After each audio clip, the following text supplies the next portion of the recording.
And so, yeah, I want to welcome everyone. So, first of all, my name is Mustafa, and I work at the team at Plato, and we host these webinars, these virtual events, so that you, as leaders, whether you're an engineering leader or an individual contributor as an engineer or a product manager, we host these events so that you can learn, you can become, a better manager. And so, today we're going to talk about high-performing teams. How do you build teams that are high-performing and purpose-driven? So, and without further ado, I want to pass it on to our main guest and our moderator. So we have Stacie, who's the VP of Engineering at Collective Health. She's also run engineering teams at Amazon, at SuccessFactors, and at Yahoo. So we're really excited to have her sharing her wisdom, sharing her insights. And you have David, who is actually one of our mentors on our platform. And David was the CTO of Doctor.com, and he's now the co-founder of Confirm.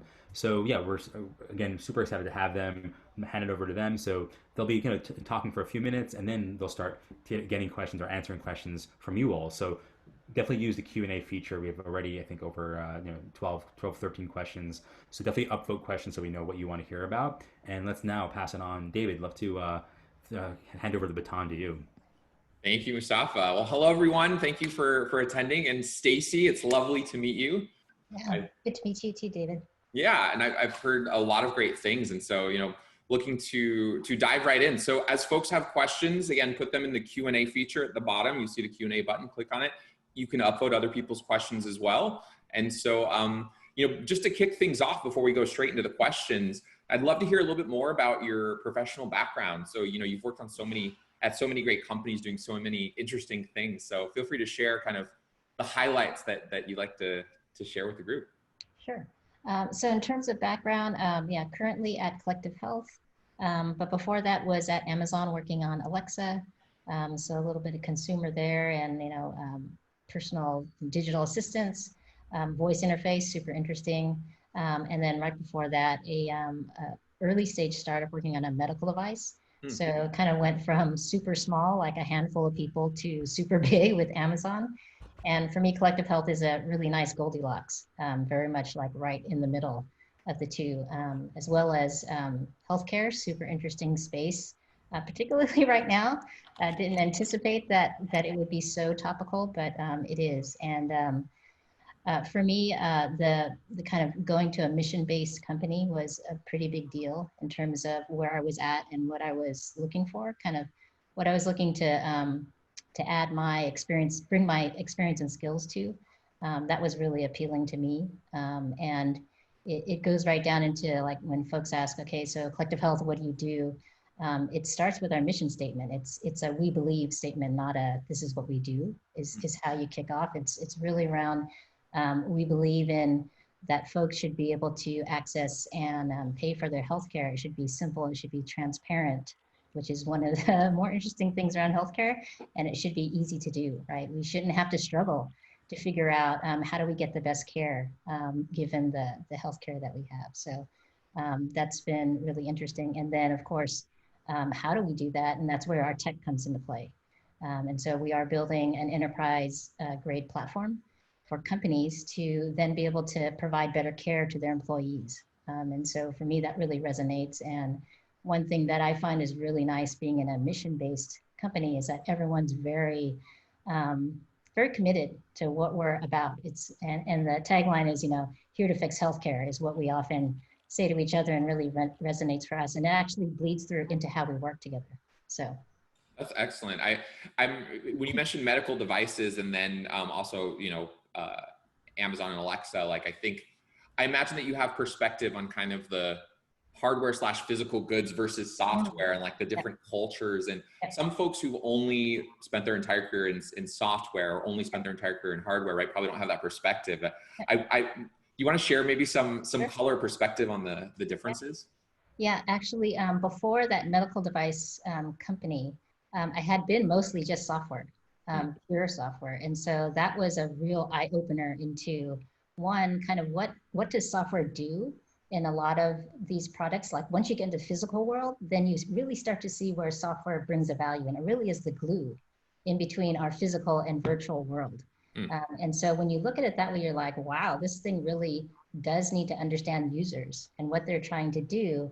And how do we then best help them into like the virtual aspect of it? How does software really become a helper to your users, and how do we bring that value? So that part was really interesting. And then just the differences in terms of how you develop product, physical versus software. You really appreciate, when you come from a software background, you really appreciate kind of the the flexibility, the ability to build things pretty quickly. And with hardware, you really appreciate much more the planning, the long cycles.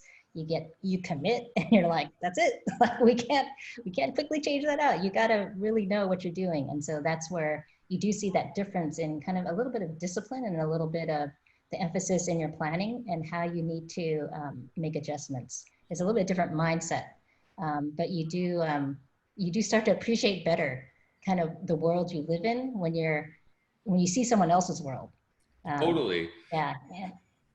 Yeah, no, I was just going to say, like, perspective wise, I know, like, in my early days, you know, obviously people have been touting about Agile for years and years. And I found for myself, right, that like, I was like, oh, there's the old school of Waterfall and then the new school of Agile, right? But then when you have experienced a little bit of the hardware company world, you kind of realize, actually, it's not like there was some kind of evolution to this other thing. Actually, Waterfall works quite well when you need to like freeze your requirements and like ship something. Like this kind of ship early and often thing doesn't really work so well with hardware. So the other interesting part of that is when you then throw on medical on top of it, right. then you really get into, you actually do need to be pretty waterfall, because there's a lot of regulatory that you have to work through in order to get that device into the market.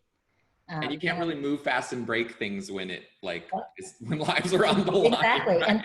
And that's the whole thing. I mean, you talk about Theranos, right? And all of that comes out, as well as today, like when we're in the world today and wanting to know, like, are tests reliable? How much do I know when I have a COVID test? Is it right or is it wrong? And then how do we know that when they come up with a vaccine, it's actually going to help us, right? And that's exactly where all this regulatory stuff comes in. And when you sit here and you go like, we're going through this thing, how do I know I'm going to be either safe or healthy? And you're like, yes, please, regulatory, do your job and make sure this stuff's going to be good when it finally does come out. So it is yes, these things feel like super heavyweight and slow, but at the same time, when they are affecting people's lives and health, then you're like, okay, I understand why we need to have that. So sure. Great. Well, I'd love to move on to questions. Before we do that, I wanted to say a brief thank you to our sponsors, Lojika. For those who are not aware, Lojika is a great organization that helps folks get engineering teams outsourced. And I know that, Stacie, you actually, you all work with Lojika, right? Yep. There you go. So yeah, so that's been a recent thing. Just to tag on to that, yeah. In terms of Lojika. So we are in this world of COVID. We are actually spinning up a new project that is related to returning people safely to work. And so it is pretty timely. We're trying to move very fast.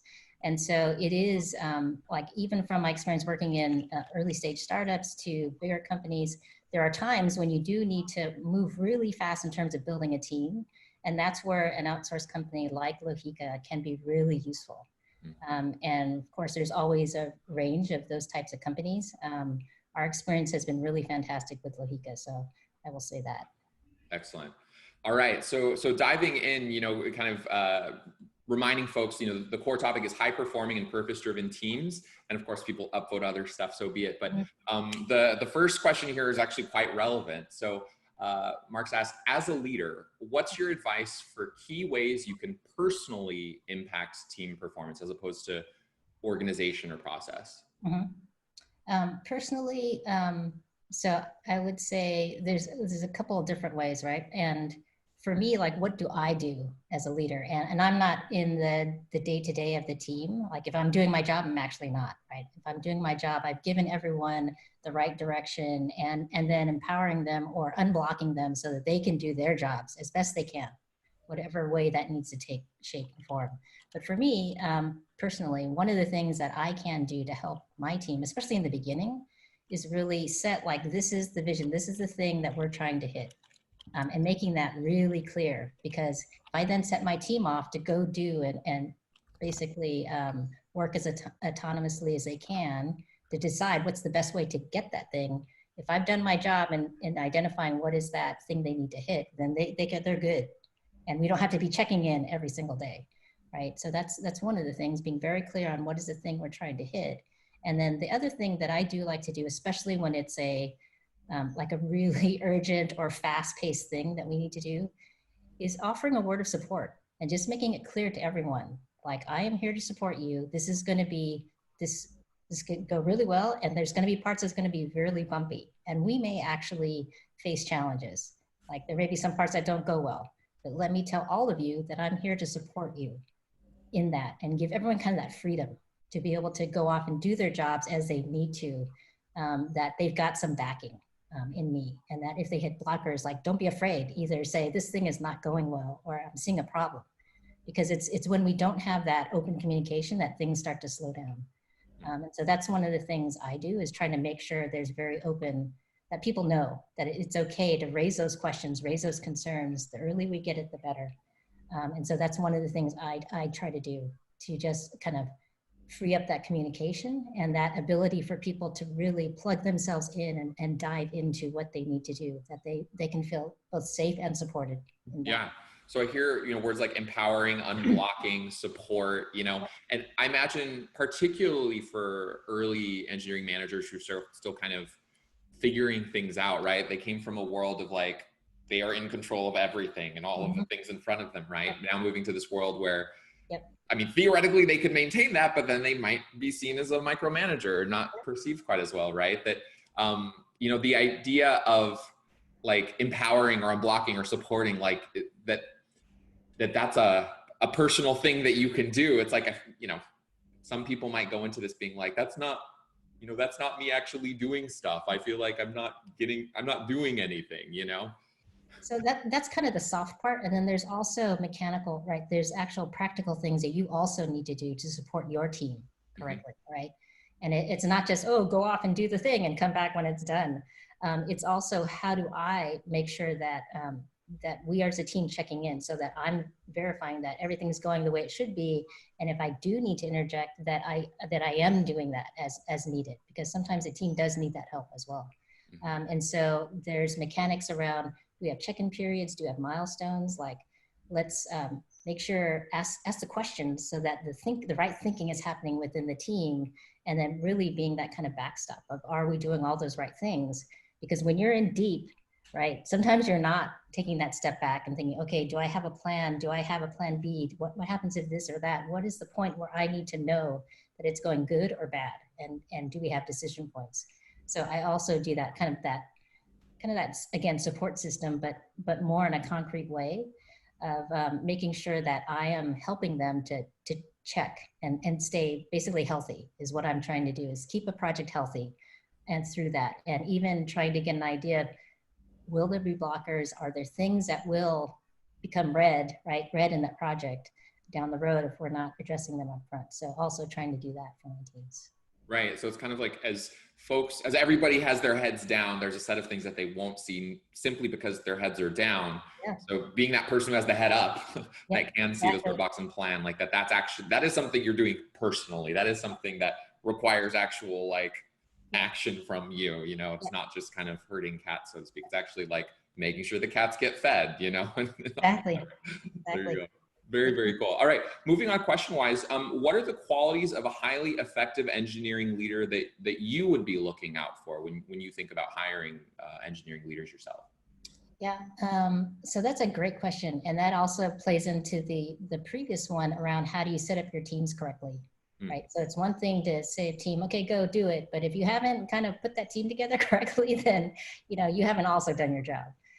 So part of that is leaders, and what do I look for in them? So number one for me is we do software engineering. So part of it is technical, right? In terms of both foundation of, do you understand the technologies and how to actually, get code built and is it good quality? And then is it going to perform the way you need it to perform? All these those are foundational, right? Like checkbox number one.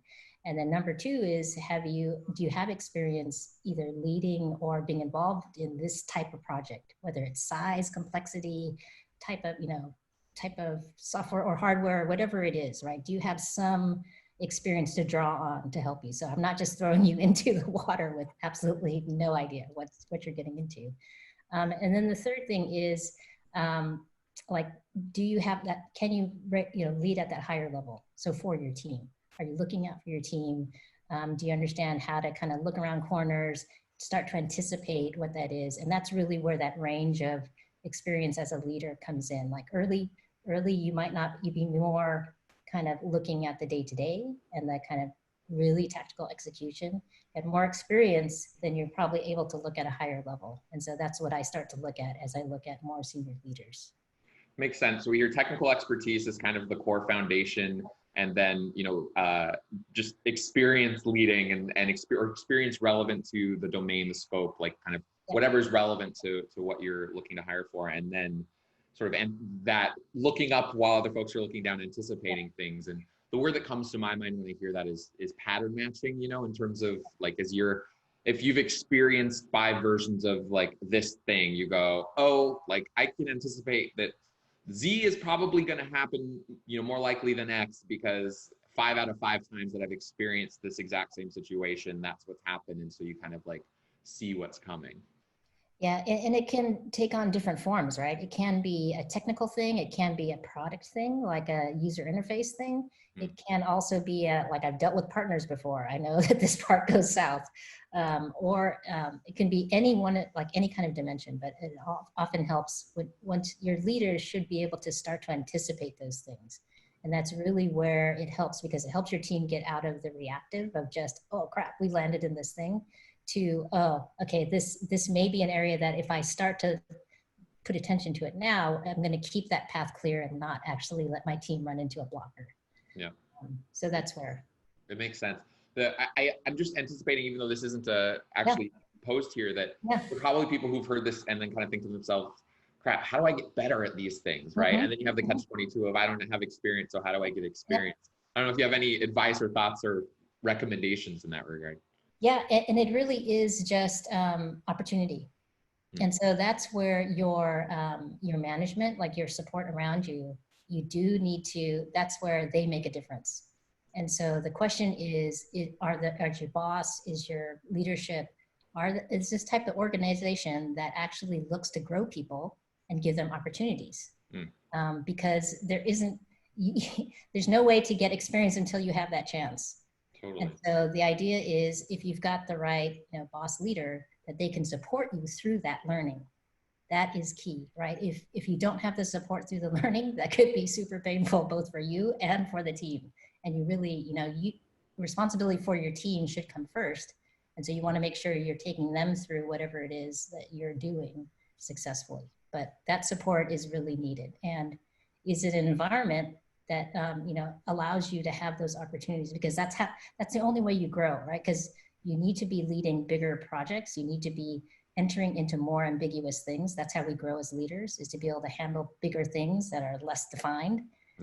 And being able to learn how do we navigate through those and get our teams from this is the vision to we're starting here and these are the steps we're taking. But you need to go through it in order to be able to lead your team through it in a safe and sane way.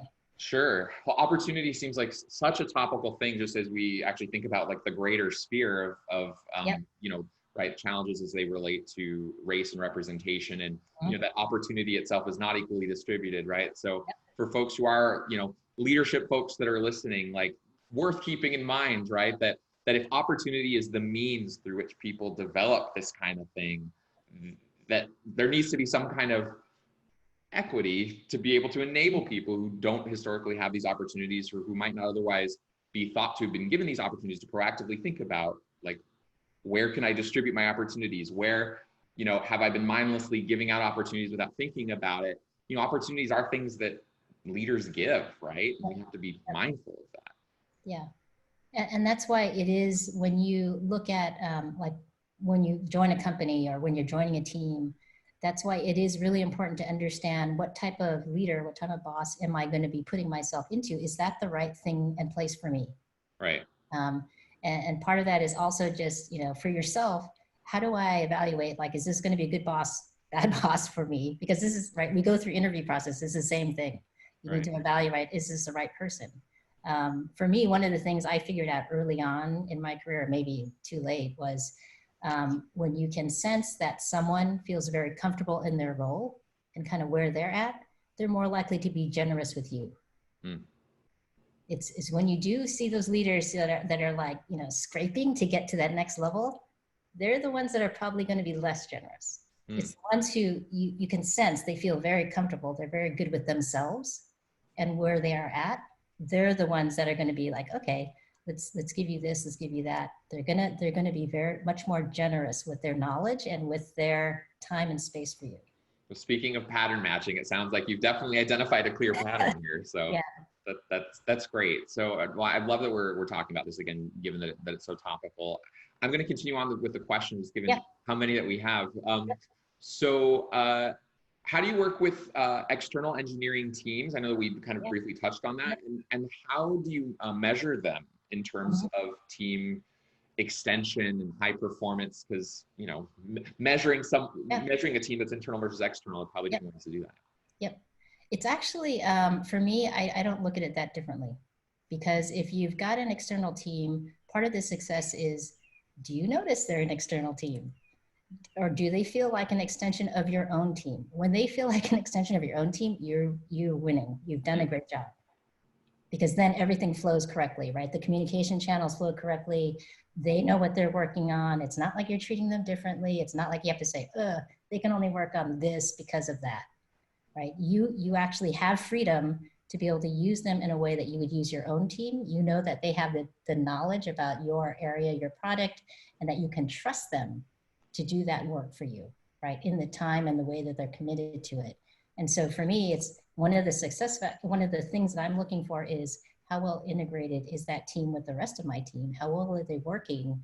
Are we aligned in terms of kind of our values, but also how we work and how we achieve our goals, right? And is there consistency in delivery? Is there consistency in what they say and then how they get there? So that's the same as I look at my teams, our internal teams as well. Those things actually are pretty consistent across external and internal. And you know, when it's different, your external team is, it's not quite as good. Fair enough. And I imagine that as you're experiencing an external team that feels like the internal team, like you'll probably continue working with them. Exactly. I reflect on, just since I've seen a lot of other organizations, you know, that we've talked with they're working with third parties such as Lojika, right? And I find that when there are those relationships that work, when things are going well, you know, even if they're external, it's like, why not continue it, right? Because you can, again, scale rapidly and trust that third party to hire where you don't have the means to aggressively hire yourself. Yeah, it's interesting because it's actually very similar to even for if it's your own internal team. And I've had this at another company where we basically started like a new office in a different location. And that actually is very much the same, is can you bring up that team that's physically separated from you? Basically, can you get to a point where you have shared both what you're trying to get to, but also a little bit of values, right? In terms of what do you value in, like it comes down into like code reviews and things like that. And if your teams are very well aligned in terms of what are the most important things and how we do them, then they're going to work really well together. Like there's going to be pretty seamless. If there's differences, that's where you do have difficulties in, well, we thought you said this, that when you meant that you're going to deliver that it was that, but it wasn't. And that's where you have much more disconnect, as well as it takes much longer to get through that communication process into what is that thing that you're going to deliver and I'm delivering, and how does it come together? But when you have that alignment, then you're more likely to be able to work those things out along the way and get to the right things faster. Yep. So that is part of the speed, is when you do have teams that are very well aligned, then they will work much more, fluidly together versus kind of against each other, or like there's so much more communication when you are different, right, in terms of your teams. Yeah. It's interesting because I imagine some of the folks listening, you know, given that the kind of the question is about like measurement, right? I imagine that there's a set of folks who are kind of waiting to hear something very metrics driven. Yeah, metrics driven and deep and rigorous, right? But I appreciate that, like, you lead in with value alignment and consistency and delivery and accountability and kind of doing what you say you're going to do, because it reflects on the reality that, you know, as a leader, we don't always know the details of the nitty gritty and even sometimes how to measure right at that level. But the point is that if you have a team that, you know, you get to agreement on in terms of what they indicate they're going to do, that their ability to actually do whatever that is with whatever metrics they're using to measure that, like that's sufficient.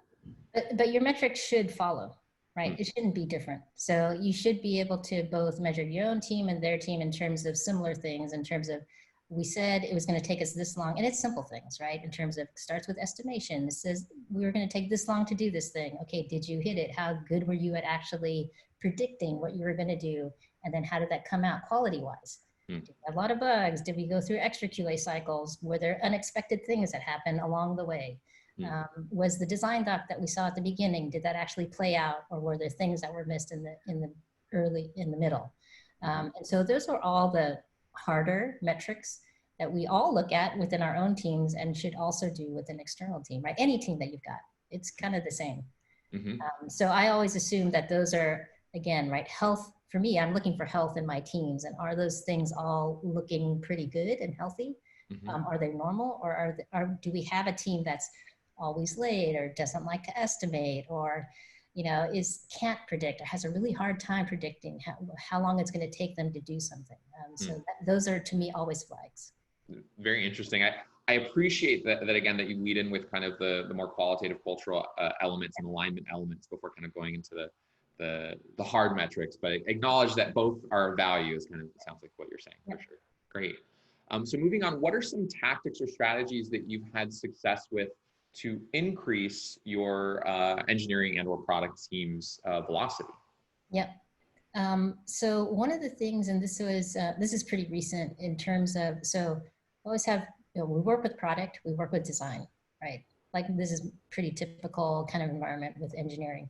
And so part of that is how quickly can we get through that process of understanding what a feature is, what it all entails, and then get into, right, design process, and then into implementation, breakdown of the work, how long is it going to take? And so for me, one of the things in terms of speeding that is, like, how good are our PRDs? How soon do we have them? How early in that process can we get into design? Does that allow us enough time to do the right thinking and scoping and then into a project? And so the more that you can smooth out that process so that we're not sitting waiting, or that we get a doc and then it's not even close, like that is always a slow down. The smoother we can work our process out, and the more the more frictionless all of that is, to me, that is really where you get a lot of good speed. Because then if you've done all those, if you've invested up front correctly, right? Good thinking on the PRD, good thinking, plenty of review on the tech and what we're going to do. By the time you get into implementation, usually it's pretty straightforward, and that's where your teams really appreciate that. I know what I'm building. I've thought through how I'm going to build it, and so now I can focus on that execution of actual coding and then testing, because that's really what you want to focus on once you get into that phase, right? You don't want to be going all the way back, saying, "Oh crap, we didn't think about that use case, or what was, we didn't have a definition for that thing." You really want to stay pretty focused and hit that thing and deliver it. To me, what I've seen over my years, that's really what engineers and myself, even when I was sitting in that seat, that's what I wanted. Like, I just want clarity. What do I need to do so that I can get there in the best way possible? It makes sense. So, and this again ties back to some of the earlier stuff that you were saying regarding the playing, for lack of better words, is a support. I don't mean support role quite as support role, but in other words, in terms of anticipating and because there's in my mind, I envision like early managers and folks who are, again, used to doing all the work themselves, kind of may tend to see things from the perspective of, how do I make my team go faster? How do I make them, do more? It's like, it's kind of like, the only analogy that can come to my mind for some reason is like processing garbage. I don't know why, but that if people are working at like a recycling plant, and if everything that's coming down the line is just like everything under the sun, like they're going to be struggling and they're going to be frustrated, et cetera. But if like somebody at the front, and if there's a manager there who's basically like, work harder, like, come on, let's, that will maybe produce short-term results, but can lead to long-term fatigue. But if instead you have like that same manager who's maybe occasionally going and saying, y'all doing okay, but then goes to the front and goes, well, why don't we like pre-sort some of this? Why don't we make sure that like only recycling comes through? So then it make, that like that anticipation will lead to the team, like, even if you're interacting with them, relatively speaking, less than if you were the like workhorse driver, or like being Yeah. like this the whole time, right? You'll get a better result because you have a team that's like dealing with things that they feel at capacity to handle, and you know, their job will be more delightful and they'll be able to be more productive, etc. You know? Exactly. Exactly. That is, and that's the big shift for a lot of folks into management is how do I get things done when it's not my own hands, right? And feeling that, oh, but I know I know exactly how to do it, and I know exactly what I would do. And it's the taking your hands off the wheel that a lot of times is where a lot of, as ICs are making transition into management, is where they really struggle, because it is a pretty big shift in terms of how you work and basically how you get things done through other people versus yourself. And it is kind of a retraining of how do I then take what I know in my experience to enable others to be able to do it in their way. And it is a little bit of letting go. But and that's also where others, the next level leadership, can help them in terms of checking in. Okay, have you thought about it this way in terms of, are you helping your team to work backwards from where we need to be at to get to where they need to go? Have you thought this through? Like, ask all the questions, right? And it's really that question asking. This is like the lay management thing that everyone says, lead by asking questions, right? And it sounds really stupid, but it is one of the best teaching and way of helping someone else, right, to basically grow and get into how they need to do their job without actually taking them and moving them around. It's leading through that. Have you thought this? Have you thought about this? Because that's what you're trying to shift. You're trying to shift how someone thinks about a problem and where they enter into that solution. Because every one of us has a different job in that solution. Where is yours? I've folks at, when I was at doctor.com, you know, CTO, they would kind of make fun of me, call me chief therapy officer, you know, because like you're asking lots of questions, right? Having people self-reflect, right? But like, you know, even if you've never had therapy before, like you can imagine it's going to be asking a lot of questions, but like that's helpful, right? Because reflection causes people to look up instead of like looking down to do their job, right? Yeah. Makes a ton of sense. There's an astute comment regarding the question that I asked around, like, you know, increasing velocity, technically speaking, cycle time and throughput may be better metrics to track. Nevertheless, the end summary is kind of the same, which is like look ahead, anticipate, so that what folks are actually doing can be more streamlined as opposed to kind of like going. Yeah, but even with that, so even cycle time, right, throughput, all those things are definitely metrics that you may want to be measuring with. The question is, what are you doing to impact those? And so are you one, so this is again where the soft skills come in. Are you asking questions and are you actually listening? And then do you have a way to actually help to achieve that outcome, whatever it is? Like, are you opening the box to allow your team to imagine, are there other ways to solve it versus we only have this tool, we're doing it this one way, and we're just, you know, just how do we do that a little better? Sometimes you do have to solve outside of that. Maybe it's a different group or a different tool that you need, but are you facilitating the conversation and kind of the problem solving around that? You know, if you, maybe your throughput's not good enough, maybe you're not producing enough, I don't know. But are you helping your team to enter into that and providing them open space to be able to solve for that problem in an open way? Yep. So we have a lot of folks who are posting questions in the chat, but we'll post them in the Q&A if you have them, folks. And I know we have about 20 minutes, so I'm going to do a little bit of kind of rapid fire, for lack of better words, and just try to answer quickly. Okay. We have a lot. So what would be, and this ties into a little bit of what was asked before, what would be the key observations and measures you'd look at to determine team health or high performance? So maybe a little bit more of the quantitative side and like the most important ones. So big ones are, you know, delivery. So are you estimating how good are you in terms of actually delivering on those estimations? And this is across different projects, things you know, and then things you don't know. The things you don't know is the really good test, because those are where you do have to add into that risk as well as unknowns. And so how good is your team at even going through that type of process? So those are really good. Also in terms of quality. So when you do produce, how good is that in terms of, do you have testing? How good is the quality, number of bugs that come out? And these are all pretty basic things, right? As well as once it gets into hands of whether you have to train an ops team or whether you have to have a demo for sales or whether it actually gets into customers. How long until you see bugs? Where are the bugs? How do we not anticipate those areas? And then also gets into as it's running in production in terms of scale. So how long does the thing stay up? When does it go down? How much more hardware do we have to throw at it as it scales? And is that okay or not okay? Is that going to cost us way too much? So you start to look at all these things, and then you also look at your team in terms of how are they doing in terms of performance. When we do performance reviews, are your teams growing and are you promoting people? Are your folks in meets expectations and exceeding? Or are they struggling? And then are you not addressing those folks, whether helping them to get to a better place or even maybe this is not the right fit. And so also gauging that as well as just retros and sentiment. So in retros, what's coming up is are the people suggesting, are people actually talking?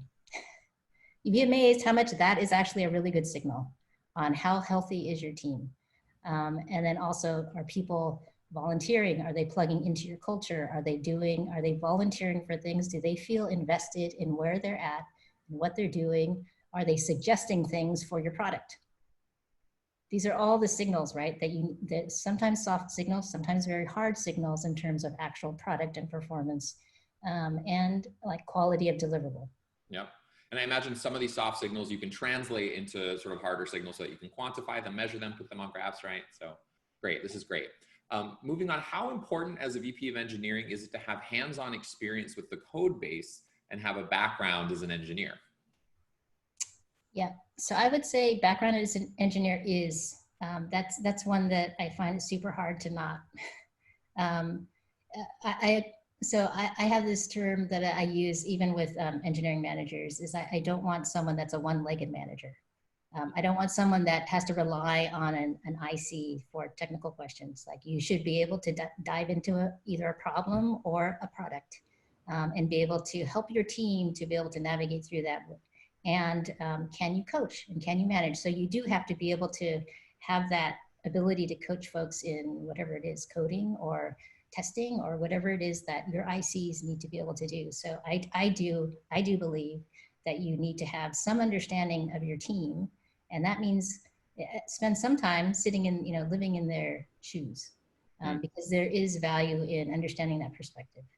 And then as in terms of a VP, understanding that exact code base that you're sitting on top of, sometimes not so much. And also, I tend to look at it like if you feel like you have to be looking at the code every day, like looking at code reviews. Where's the trust? It's a little bit of an anti-flag, right? It is okay, so one thing, maybe that's your personal thing, like I have a need to look at code. That may be your personal thing. But if it is because I don't feel like my team knows how to code review well enough, that's a different sort of flag. So I think that you should be building your team, and this depends on the size of your org. You could be VP of 2 people, in which case, yeah, you will need to be very hands-on if you're super early stage. If you're a little later stage and you've got, 50, 60, 100 people, you probably shouldn't be. Your job is actually to be dealing with bigger issues. And if you are spending a lot of time in code, you may not be spending your time quite right. So you do have to gauge that. Makes sense. How do you measure when you think about, we've talked about this a lot, so maybe just touch on anything you might want to add. Measure individual performance in a complementary fashion to team performance. So in other words, looking at the team level versus the individual level, how do you kind of do them both at the same time in a smooth way? Yeah, is this for ICs or is this for managers? Feel free to pick, it's not specified. Okay, so say the question again. The question is, how do you measure individual performance in a complementary fashion to team performance? I imagine the thought is some folks only do one or only the other. How do you kind of do that? Yeah. So that's interesting. That is, that is sometimes a challenge, right? Because oftentimes it's never just one person that's delivering on a thing. It requires a team. Or if it is, that's a red flag too, right? Exactly. But, and so then how do you gauge where someone's individual contribution versus the team was kind of the reason for the success, or how do you attribute that? I'm guessing, okay, that's my interpretation of the question. And I would say one is you do have to, when you're trying to gauge an individual, you do have to look at what specifically did, are you okay? Go ahead. What specifically did that individual do? And how did they do it? And then you also look at the individual in terms of maybe cross projects. What types of things are they working on? Because most likely, particularly if it's someone that's more senior and is getting to lead, they should be doing things that actually impact across more than just their team, right? It starts to go outside of their team, in which case, when you start looking at that person, you can start to see, okay, yes, they contributed to this, and this is what they did there. But then also, how are they going up above and beyond? Yeah. So looking at that person in terms of what they are doing, how is that affecting and impacting others, is where you start getting the leadership. And then, of course, but you're part of a team. And then also, how do they play as part of that team? Are they actually enabling their team, other people on their team? Is there positive feedback from their team on their contribution? And does that jive between what they said they did and what their team said they did? That's a big signal. That's a good one. Well, I'll continue on. I could say so many things, but I want to get through as many as I can. How do you improve cross-team interactions and avoid negativity stemming from teams feeling they're competing with each other? Yeah. Ooh, competing with each other is something that may be part of a greater environment, in which case the teams are that's what they're sitting in. That may be a different issue. But if teams do feel like they're competing with each other, okay, so this could be interesting. Sometimes there is a time and place where you have a need and you have, like, no one solved that problem yet, but it may be showing up in two different areas in your business, in which case, when it's we need something now, it might be okay. You may make that explicit decision that it's okay to have both teams actually go after that similar capability that's needed. It's better to have two than have zero in the early times. And so it may feel a little bit like competition between the two teams. The key thing between getting beyond that competition is our overall goal. Where does that align in the company's goals? How is that important to the business? How is that important to us progressing in our business, right? And a lot of times that's much clearer in a startup than it is in a bigger company. But if you can align your teams that way, then you can see, like, okay, actually, if we share what each of us is doing, maybe it helps us both to progress faster and to get to a point where we can bring that sucker together to have one instead of two. And so if you can get your teams to agree that, okay, we're both trying to get to the same place, but we're doing this separately right now, eventually we want to come together because that's the right thing for our teams and our orgs, and then other people can then also use it. That may help them to get past that initial us versus them into okay, we are trying to move ourselves as a whole into a better place. Yeah, and I hear elements of kind of like emphasis on communication, and that there's conscious decision making as opposed to you just somehow out of the ether, two teams find that they're competing against each other. And sometimes that can occur, actually, right? Like, you don't even know that there's some side project going on. There's, competing and happening there. One thing that I reflect on when I hear this is, like, a book that was very useful for me in terms of navigating these types of conversations is Crucial Conversations. To be able to address head on when folks do feel like they're not getting along with other teams or team members, or that they're competing, like being able to have the difficult, uncomfortable conversation and address it head on, as opposed to kind of just like hoping things go away, because they never do, right? No, but that's where the transparency comes in, right? Is actually, so the senior leadership, if you are helping to set a vision that helps your teams to operate better, is to basically maybe be very transparent. We're going to start off these two things. They're both doing the same thing, but eventually we need to get to a one thing. And so we do want to have plenty of sharing. Like, every team's going to review what that team's doing. We're going to have open review on what the other team is doing. And then we're going to evaluate what happened in both of those scenarios, and approach it as a very open thing in terms of why we're taking this and why, and how we're going to get to, like, that next phase. That this is not the end, like, this is not the final thing, that we're just making our way to a better position. But the transparency, I think, is what really helps, because when teams work in isolation, that's where it absolutely is us and them. Totally. Because you have no idea what's happening over there and whether that's good or bad. Totally. I always think about the roommate situations, the analogy I always use, right? Where, like, You see something going on, you don't say anything, they don't say anything, nobody says anything, then somebody says something, then the other one blows up, and then you both blow up each other. It's like so much easier to just have these comfortable conversations early and often, right? Yep. So much easier. Cool. All right, this one's heavy and important. How has the COVID-19 situation impacted hiring and team building, and how do you anticipate it evolving from here? Yep. I would say the most immediate impact for me and for my team right now is on the team building and I would say, feeling connected. So previously, when you sit in the same building, you just see more people, right? And so you feel some kind of connection with those folks. When you're in Zoom, you only see those people you're in meetings with. And so I know for myself, I don't feel as connected to my team. And so the challenge really is, how do we establish that? And it is the casual connection that is not because we're in a meeting. And that is one thing that is very top of mind for me right now, because I know for me, even just doing this is high energy. Like, I'm an introvert, so this is high energy for me. And anytime I have to get on Zoom, it is a draining thing. And so, but I need also to connect with my teams. And so how do I, when I am at the end of the day, the last thing I want to do is get on another Zoom call. How do I still facilitate some kind of connection?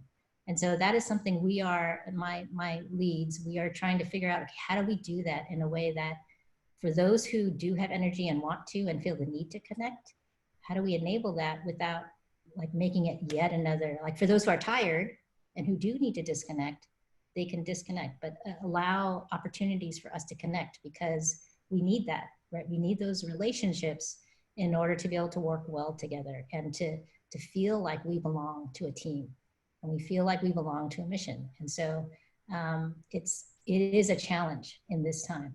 And so that is impacting us. The hiring part is super interesting. So we still see lots of candidates, lots of people hiring. For me, myself, psychology, like making change like that through this time for me would be super scary. But plenty of people still looking. And so we are going through hiring. We've adjusted to remote, everything online. It is a little weird. You hire someone, you haven't actually seen them in person, but we're doing our best. And so doing the best we can to get through that, as well as onboarding, another one that's really hard when you're not in person. But doing everything we can to continue to make progress on those areas. It's really about experimentation. Just try things and see how it works. Whatever works, stick with it, and then try to dig deeper into the things that feel right, or like if something's not right, bring it up. Let's try it. Let's bring up some ideas. What can we try? Yeah. Think out of the box. Yeah, I mean, so many of us are in a situation we've never been in before, and like we don't have the pattern matching. So you have to try things and fail, right? I see a suggestion from someone in the chat: virtual copy pairings, 3-person, 15-minute talks once a week. You can rotate the pairings and do it cross team department, right? So lots of things that you can do. So this is another topic we could talk about forever, but we only have about 5 minutes. So we're gonna rapid fire as much as we can. Okay. How do you help your team identify their calling so that we can motivate them intrinsically to achieve their best results? So for a whole team, identifying the calling maybe in that domain space that they're solving for, in terms of how does that fit into the greater business, right, in the impact in the business. So that is at a team level, which is very much around connecting dots between what are the most important things for the company and how is what that team is working on directly hits into that, right? So it's redrawing that. And oftentimes it's amazing, but you do have to repeat that regularly. And as you spin up, like every new project, it's the same team, they're working in the same area, but it's a new project. Like, remind everyone, this is how this ties in. This is why it's important. This is the latest information from our customers on why your thing is so important. So that's good. We need to remind ourselves on a regular basis, realign on regular basis. So that is one of them. And then in terms of individuals calling, that's where relationship is needed. You need to understand who people are, what their strengths and weaknesses are, and then also what is their interest. And this is the thing that each one of us has to take responsibility for, in terms of what is your vision for you and your career in 3 to 5 years. And if you haven't thought about that, that's your homework. You need to go do that, because it actually is your responsibility. I can help you, but I can't tell you. So you need to do that. And again, self-reflection, you mentioned, very important in terms of what you want to do. Take note, what gives you energy, what drains you. Go towards the things that give you energy. Go towards the things that you find super easy, that other people say, I hate that. And you're like, what? It's nothing. Those are the things that you have natural, whatever, talents, gifts, passion for. Go there, like explore that more. But it's really encouraging people to identify for themselves what is, you may have strengths that you may not have interest in. So spend some time sitting with that and understanding how that plays into where you are right now. It may not be a thing you go to right now, but it may be something you go to later. Yeah. Figure that out for yourself. Yeah, it's so many people in this life don't self-reflect unless something actually forces them to, right? And it's usually something bad. Functions, right? Yeah, and that's great. I mean, I love that. And the sort of intrinsically motivating teams based off of like purpose and giving presence to like what are customers saying and doing, that so valuable. And so what I find is it's very underdone or people, engineering world, we dive in, to the problems and, we kind of forget about that high level. But my goodness, when the power that I see when, like, for a front-end engineer being able to sit in and observe a user test of their UI, right? The passion and the lighting up that happens when you observe and participate in that process, right? Even just a little bit of time taken away from coding time, like what you gain in terms of the intrinsic energizing is probably net positive, You also want to tap into people's problem solving. And that's where the creativity comes into play, right? That's where all your experiences come into play. And that is exactly why we need diversity and inclusion in our teams. Because everyone brings something a little differently. And we need to have all that problem solving capability available to us in whatever it is we're building. Yeah.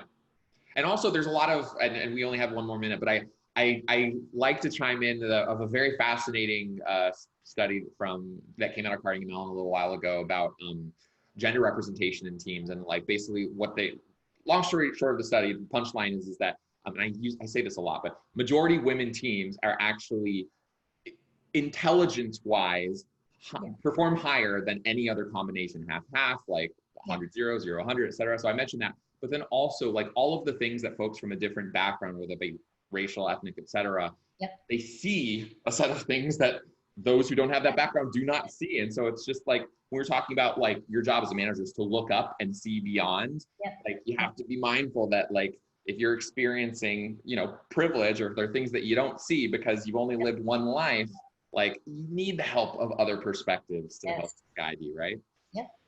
Awesome. Well, with that, I wanted to ask more, but we're out of time. So Stacie, thank you so much. It's been really wonderful to thank you, hear David. your wisdom. Yeah, I enjoyed this conversation.